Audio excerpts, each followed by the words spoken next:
केंद्रीय मंत्री व अलवर लोकसभा प्रत्याशी भूपेंद्र यादव ने राजगढ़ मंडल के चुनाव कार्यालय का उद्घाटन वन एवं पर्यावरण मंत्री शर्मा ने विधिवत रूप से वैदिक मंत्रोच्चार के कार्यालय का उद्घाटन किया।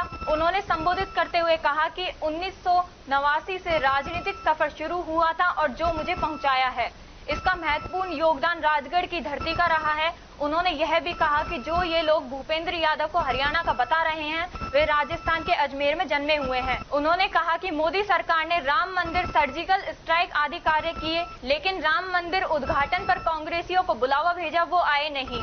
उन्होंने कांग्रेस पर तंज कसते हुए कहा कि जिन्होंने राम को ठुकराया है, उन्हें जनता 2024 में ठुकराकर जवाब देना चाहती है। उन्होंने आमजन से भाजपा प्रत्याशी डॉक्टर भूपेंद्र यादव को भारी मतों से विजयी बनाने की अपील की। इस अवसर पर सैकड़ों भाजपाई मौजूद रहे। पैदा हुए, मध्यम वर्गीय परिवार में पैदा हुए और उसके बाद विद्यार्थी परिषद से जुड़े, स्वयं सेवक के नाते लंबे समय तक विद्यार्थी परिषद में काम किया, अधिवक्ता परिषद में काम किया। अलवर हो, भरतपुर हो, जयपुर हो, अजमेर हो, एक विद्यार्थी परिषद के कार्यकर्ता के नाते आपकी कर्म भूमि रही और धीरे धीरे भरते चले गए। राम जन्मभूमि हो या कोई भी अन्य बड़े मुकदमे हो, उसमें महती भूमिका निभाने वाले आदरणीय भूपेंद्र यादव जी थे। और मुझे बताते हुए खुशी है कि जिस प्रकार का व्यक्तित्व आपका है, सहज, सुलभ, साधारण, हमेशा चेहरे पर मुस्कान, विपरीत से विपरीत परिस्थितियों में भी उतना धैर्य होते हैं और एक कार्यकर्ता का सम्मान यदि कोई कर सकता है तो आदरणीय भूपेंद्र यादव ही कर सकता है। इस मंच के माध्यम से पूरे विश्वास के साथ मैं आपसे कह सकता हूं, आने वाले समय में जिस प्रकार की परिकल्पना अलवर शहर सहित अलवर की लोकसभा की 8 विधानसभाओं की जो हमारे मन में है, जो हमारे जहन में है, वो विकास के कार्य होंगे। और जिस प्रकार से 2014 में आप सबने अपनी वोट की ताकत के बल पर आदरणीय नरेंद्र मोदी जी को जिस प्रकार से प्रधानमंत्री पद पर बैठाया था, एनडीए गठबंधन की सरकार बनी थी। 2023 में 300 पार का आंकड़ा था, हमने उसको पार किया और आज हमारे प्रधानमंत्री जी ने 400 पार का हमको लक्ष्य दिया है।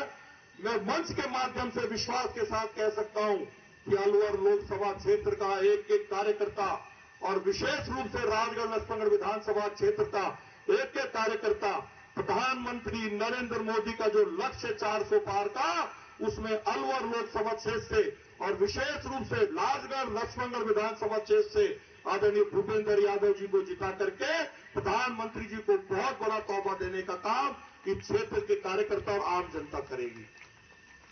क्योंकि 2014 में पहले राम जन्मभूमि पर राम जी का मंदिर बनेगा एक सपना हुआ करता था।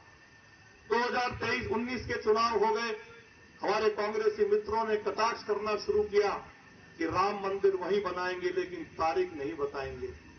और मुझे बताते हुए खुशी है, मेरे कांग्रेसी मित्रों को भी बताना चाहूंगा जिनका दुर्भाग्य था कि वो उस मंदिर के लोकार्पण कार्यक्रम में भी नहीं जा पाए या जानबूझ के नहीं गए, बुलाना आने के बाद भी नहीं गए, जिन्होंने राम को ही ठुकरा दिया।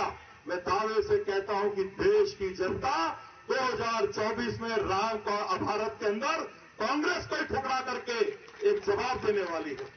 जिस प्रकार से मंदिर की स्थापना हुई, जो हमारा सपना था 500 साल का वो संघर्ष, जिसमें हमारे हजारों बुजुर्गों ने अपनी कुर्बानी दी, जाने दी, और वो सपना यदि पूरा हुआ तो आदरणीय नरेंद्र मोदी जी के नेतृत्व में हुआ और आप सबकी ताकत के बल पे हुआ। चाहे धारा 370 हटाने की बात हो, कॉमन सिविल कोड लाने की बात हो, घर घर शौचालय बनाने की बात हो, हर घर में बिजली जाए उसके लिए दीनदयाल ग्राम ज्योति योजना की बात हो, हर व्यक्ति को तेल हो चाहे राज हो, उसका पैसा सीधा उसके खाते में पहुंचे, जीरो बैलेंस पे खाता खोलने की बात हो, और विश्वकर्मा योजना के माध्यम से प्रधानमंत्री की गारंटी पर सहयोग देने की बात हो, पाकिस्तान को मुंह तोड़ जवाब देने की बात हो, सर्जिकल स्ट्राइक के माध्यम से चीन को नस्ते नाबूद करने का काम हो, सर्जिकल स्ट्राइक के माध्यम से पाकिस्तान की ऐसी तैसी करने की बात हो, और अभिनंदन को जब पायलट को वीर पायलट को जब पाकिस्तान ने कैद कर लिया था तो प्रधानमंत्री जी की एक टेढ़ी आंख करने पर उस पाकिस्तान को भी अभिनंदन को छोड़ने पर मजबूर होना पड़ा। ये केवल और केवल नरेंद्र भाई मोदी के नेतृत्व में संभव है। पूरा देश चाहता है कि नरेंद्र भाई मोदी तीसरी बार देश के प्रधानमंत्री पद पर विराजमान हो, 400 पार का आंकड़ा हमारे प्रधानमंत्री जी ने दिया है। अभी शिवलाल जी कह रहे थे कि ए बी सी। शिवलाल जी, राजनीति में ए बी सी कुछ नहीं होता। यदि कार्यकर्ता ठान ले तो मुझे पूरा विश्वास है कि प्रत्येक बूथ पर जितने पिछली बार हमको वोट मिले थे उससे 370 प्लस काम करने का काम यदि कोई करेगा तो राजगढ़ लक्ष्मणगढ़ विधानसभा क्षेत्र का कार्यकर्ता होगा, ऐसा मुझे पूरा विश्वास है। मान लीजिए एक नंबर बूथ में हमको 500 वोट मिले तो हमको उस 500 के साथ साथ 370 ही तो प्लस करना है। 370 धारा हमने हटाई। जो कश्मीर हमारा अभिन्न अंग है, कश्मीर हमारा मुकुट है, कहते कहते मेरे तो घोड़ी मूंछ आ गई। अपने प्रभुदयाल जी के सारे बाल उड़ गए, मूंछ भी आ गई। हमारे शिवदयाल जी भाई गुरु जी बैठे, इनके मुंह में से दांत चले गए। लेकिन ये सपना भी यदि किसी ने पूरा किया तो आदरणीय नरेंद्र मोदी जी ने किया। कश्मीर हमारा अभिन्न अंग था, है, और पाकिस्तान कितना ही घुर्राता रहा।